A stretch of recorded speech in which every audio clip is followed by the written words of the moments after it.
Okay, they refuse to buckle up. In the car, they push back on the math homework.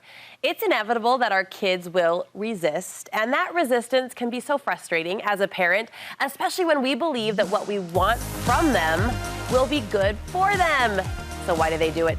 Why do they resist? Studio 5 parenting contributor Heather Johnson is here to explain and give us this parenting 1-2. It's like she's in my head, my home, occasionally my heart, except for when the resistance really takes hold. Yeah. This is a thing. It is. It's a thing. And this is a tricky one, right? It can be really tricky. We face this every single day. This is something, and I don't want you to hear this as something that just happens with little kids. These are our teenagers also. There's a lot of resistance there. And it's challenging for us because, like you said, we have good intentions, right? Yeah. We're saying these things. We want to buckle them up. We hope they wear sunscreen. We want them to do their, homework as junior high students so that they have a different future or so that they're safe, because we have knowledge they don't. So our hearts are in the right place, yes, which makes it extra frustrating when they resist. There's also this challenge with their resistance where we often need them to act or not resist so that we can manage ourselves.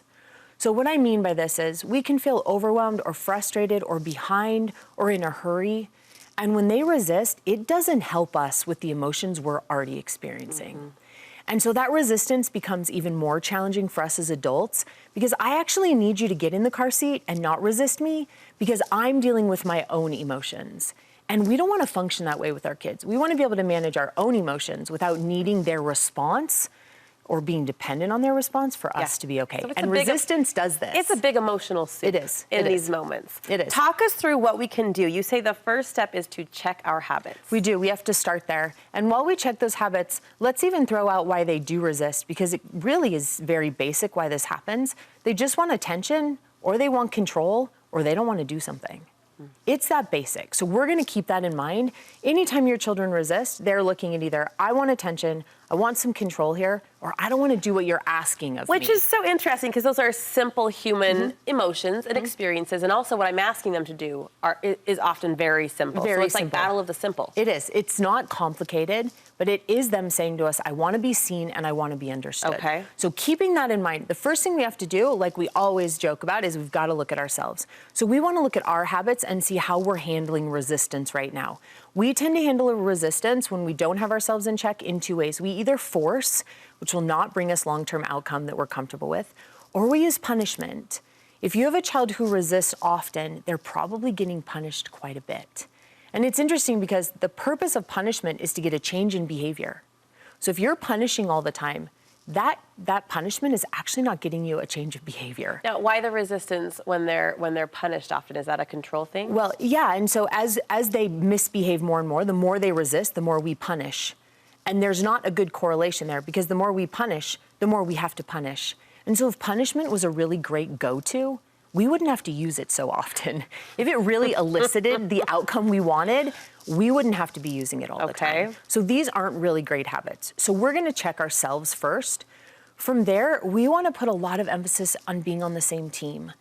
It's not an enemy we're fighting against. Those kids, those teenagers, we're not opponents in this situation. We need to be on the same team. That's funny. I verbally find myself reaching for that phrase a lot with my 7-year-old. Hey, I'm on your team. Yeah. I'm on your team. I'm saying that a lot lately. We're in this together, right? And so to be on the same team, if there is anywhere you can put energy and effort as a parent, is into this one concept, the ability to be on the same team. And the way we do it is you have to learn how to validate your children. We have to learn how to communicate with their point of view in mind. To be on the same team means that we can hear what they say and we can validate what it is we just heard. So if they say that they don't want to do their math, we have to learn to be able to look back at them and say, yeah, I can see why doing your math right now would be annoying. Or I can see why it would be frustrating to have to stay home when all your friends have gone out. Or yeah, I get it. You were in the middle of playing. I could see why you wouldn't want to climb in your car seat and go to the store with me right now.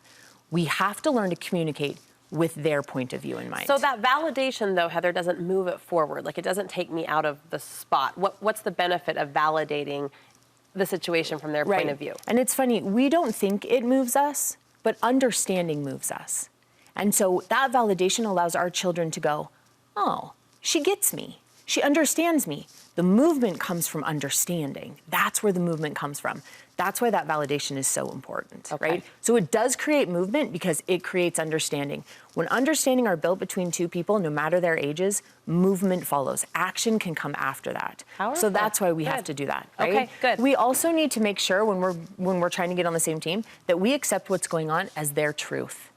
And we are not often very good at this, right? How many times, this is a phrase I've even heard in my own head so many times, a child will say that they don't want to put on shoes because they hurt. And I want to look at them and say, no, they don't. I just bought them for you. You haven't grown that much. They're fine. And now I haven't accepted it as their truth. Or they look at us and they say that English or writing this essay is too hard. And we say, no, it's not. You've written a million of these. You've done this all year. You're fine. And we've just discredited what's true to them. It's why I applaud sincerely like high school coaches or even collegiate coaches who have to cater to an underdeveloped mindset. Yep. It's their truth. It is their truth. And it might not be the truth. The shoes might actually fit just fine. In fact, they might be a half size too big, right? The English might not be that challenging. But again, if we want to be on their team, we have to accept it as their truth, even if it's not the truth, so that we can validate and connect. We've got to be able to do that. You talked about how punishments are all maybe parlayed to the word threats don't work super well in that moment, right? I'm trying to bargain or I'm trying to maybe threaten them to do all the things that we've named. You say humor, though, is a good card to play in a moment like this. A really good one. And we tend to use humor a lot with little kids. This is where, your kids are resisting. So all of a sudden, somebody turns into a space alien or you're joking about the princess puts on her seatbelt. We're using humor and joking with them. This is actually a fantastic way to connect with our older kids. How right? so? With our older kids. It puts us again in this position where we can be funny, we can pull their attention away and connect with them so that then their minds are open to discussing or working through what it is that they're resisting. Okay. Be funny. We can be funny with our teenagers just like we're funny. We can be silly. We can use voices. We can all of a sudden break out in song and dance in the middle of your kitchen with your 17-year-old.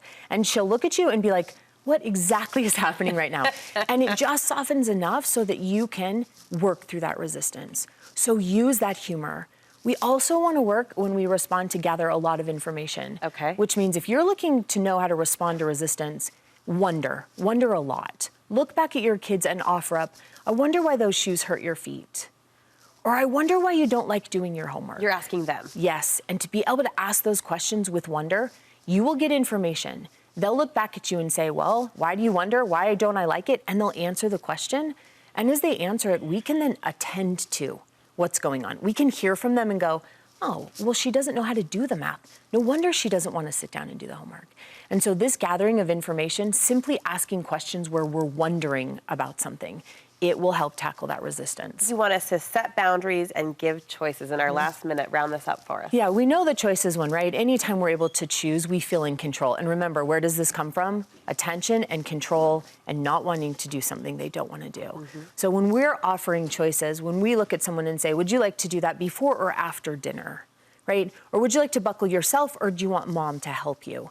That's an example of giving choices. Okay. Give all the choices you can, right? Work really hard to do that.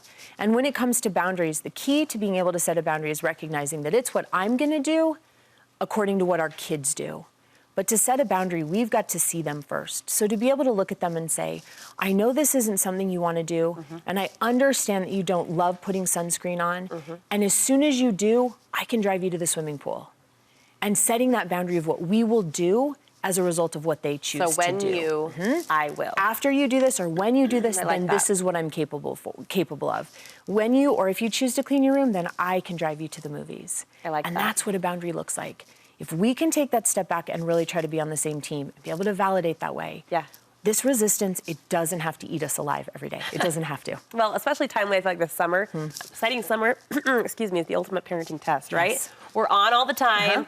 We're facing resistance often, so this will really come in handy. Thank you so much, Heather. Heather counsels families and individuals. You can find her contact information on the Studio 5 website.